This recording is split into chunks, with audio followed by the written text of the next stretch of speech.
কি প্রচণ্ড গরম পড়েছে বলুন তো। এখনও দরদর করে ঘামছি। যদিও আমি একটা বন্ধুর বাড়িতে এসেছি এবং এই বন্ধুর বাড়িতে আসার কারণ হলো আপনাদের জন্য শিমুলপুরের অপদেবতা গল্পটিকে রেকর্ড করা, যেটির কমিউনিটি পোস্ট আপনারা অলরেডি পেয়েছেন। আমি তো প্রথমত নিজের বাড়িতে আমার পরিস্থিতি নেই রেকর্ড করার, আমার রেকর্ড করার জন্য বন্ধুর বাড়িতে আসতে হয়।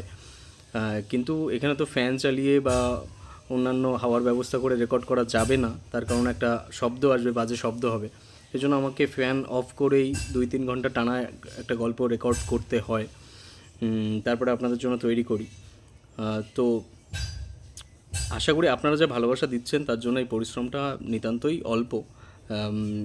আপনারা অনেক ভালোবাসা দেন, রাজপ্রতাপের ঠেককে অনেক ভালোবাসেন, পছন্দ করেন আমার লেখা গল্পগুলিকে, তার জন্য অসংখ্য ধন্যবাদ।